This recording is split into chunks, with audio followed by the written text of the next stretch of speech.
single-handedly gave him a chance. You know, just not just the the shot making, but obviously his defense, and initially on Jimmy and then on Tyler, and yeah, huge, and just it was all the things that Nico does great. Just so happy for him. He was awesome. Yeah, it was great. So they do got to clean up a little bit in terms of how do these stats not count? I don't know. It doesn't make any sense. They shouldn't count. Yeah, they gotta count. No, they should count. Why not? Because you're in purgatory. Kobe dropped 40 points and no one heard about If it. you don't make the play. If you're gonna have to play in, those things Should gotta All-Star matter. game stats count? Huh? Should All-Star game stats It's count? totally different. All-Star game, that's this is totally different. Yeah. Preseason stats count? We'll have a one-off conversation. I just don't understand how those stats can't count. All right, I'm here just to talk about Kawhi.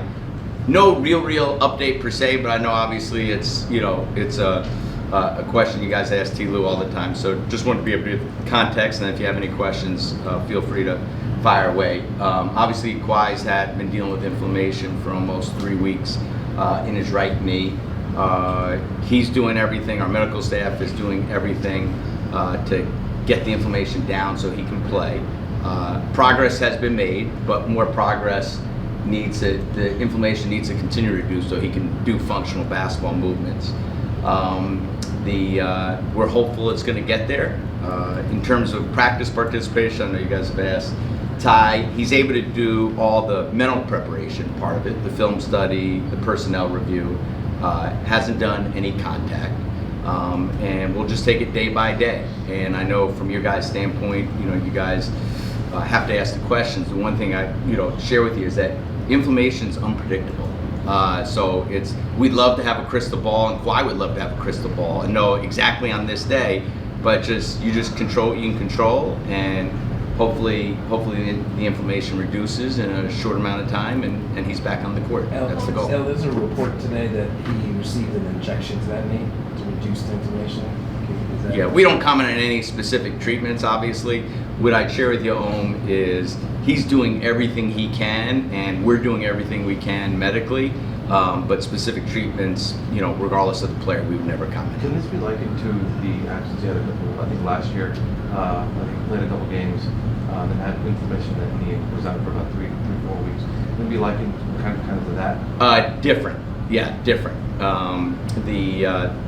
Everything structurally is in a really good place. So this is just, like I said, it's just some very, very stubborn inflammation. What was the timeline of when this kind of started? I mean, when did you guys notice it was something you tried to play on it all? Just towards right at the end of the East Coast trip. Okay.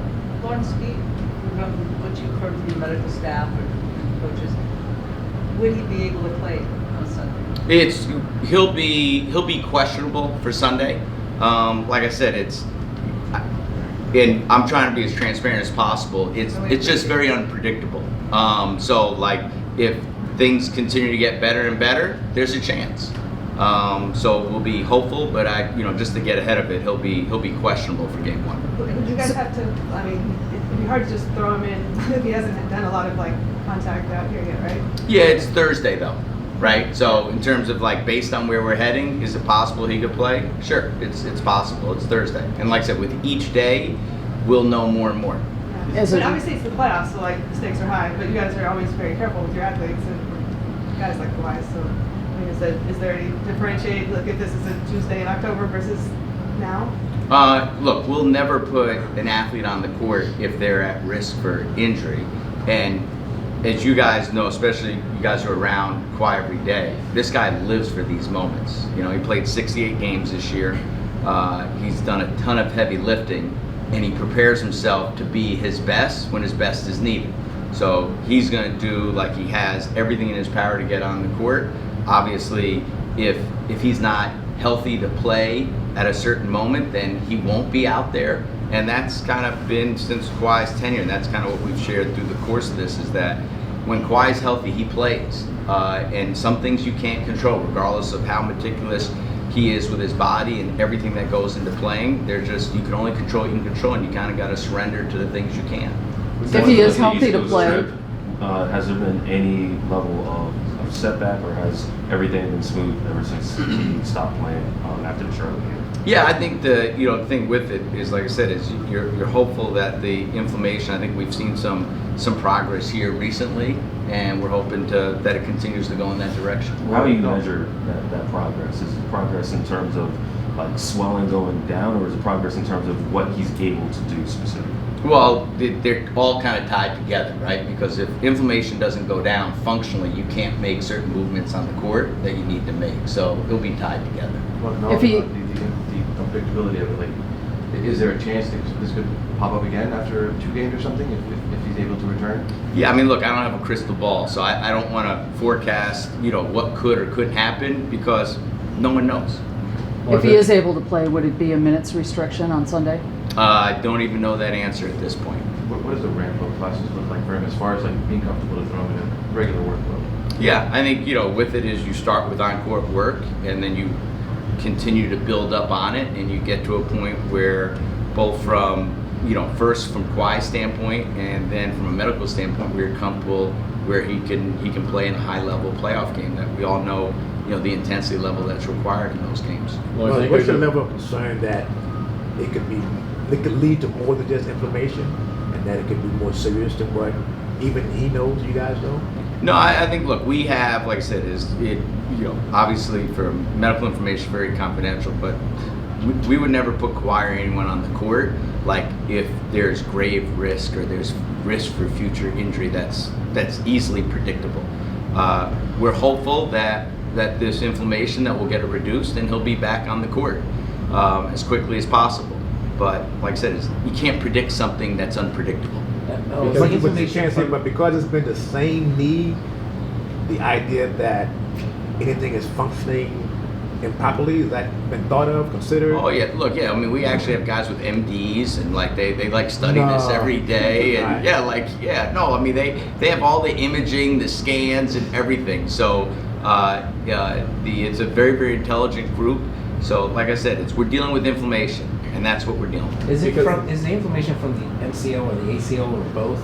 No structure, everything is solid and intact. So it's inflammation. Because this is a playoffs thing, there's a perception out there that this is like a level of gamesmanship from you guys, but because of what you're telling us, it's very clear that that's not the case. You guys just don't know what's going on, or don't know if he's going to be available. Yeah, like I said, I think there is no gamesmanship here, and we're very sensitive to the fact that that questions are going to be asked and want to be as transparent as possible, and also it's okay to say what the truth is. It's unpredictable. We're hoping it's trending in the right direction. It's a very accurate statement. When it gets to a point where he's able to play, then that's when he'll be back on the court. Just like I said, we'd all like, and look, there's no one who's more frustrated than Kawhi, who desperately wants to be out there to play. And you just control what you can control. Lawrence, what are the steps in him getting the inflammation down to the level that you guys would be comfortable with him playing? Like what's the step-by-step that he has to go through to get it down? Yeah, I mean, I think you get through the steps of where the swelling's at, call an acceptable level, and then you start to ramp up. You do some exercises in the performance room. You start doing court work, and then where you get to a point where you're able to go full speed contact type work. The swelling right now, is it? If you go back to last season, the beginning of last season, is it on par to where it was at the beginning of last season? You don't, and again, I learn all this stuff too. I'm with you. The only benefit I have is I sit in on all these medical meetings, so I don't want to misrepresent something that's it, but they're unrelated in terms of what we're dealing with today is different than what we dealt with last year, and so we're dealing with inflammation and doing everything in our power to try to get that inflammation reduced. And to BT's question is, structurally everything's very sound, and we're dealing with the inflammation so he can make functional basketball movements. Mentally, how is he holding up? Available, where's your confidence with this team? Yeah, I mean, I'm just going to deal with what it is. I mean, we have a very confident group, we have a very capable group, but we're hopeful Kawhi's going to play. But at the same time, if by any chance he can't play game one, we feel very, very good about our group. That's why we built a team of really talented guys who have a ton of experience, future Hall of Famers who've been in these situations before.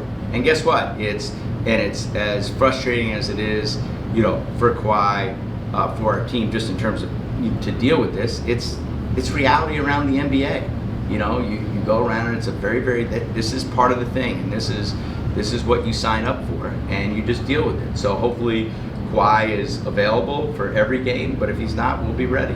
You mentioned frustration. Mentally, how is he dealing with this? Oh, he's a very strong-minded guy. Yeah, very strong-minded guy. So he just channels his energy, all his energy, into what he can control, and put 24/7 into whatever he can do to help reduce the inflammation. But he's a very strong-minded guy who can stay in the moment, and he doesn't catastrophize things. He doesn't glorify things. You just take it for what it is, and just remain optimistic, like we all remain optimistic that this will resolve shortly. So you may not know the answers, but later in the series, a lot of flights involved there at that point. Like, does anything like that affect him, his rehab, ability to play? Yeah, good question. I don't think so. But I think with these aren't typically, like when you have inflammation from a flight, it's very minimal. This isn't like due to that. So I think once Kawhi is good to go, if there's certain things while we are flying, different modalities they need to use, I'm sure the medical staff will be on top of it. Does he need a full contact practice before being cleared for game one? Again, more of a medical question than a question for me to say. Is he able to do any conditioning type of things? There are different things. Right now, it's just more, just with the modalities, but in due time. And there's a lot of different things, that he can do, that he is, but we're just avoiding any contact work at this point, and to reduce any of the pounding. If he can't play, can you suit up? I think me and you rather drink a bottle of wine. All right, I appreciate you guys. Let's get ready for Hoop Jab.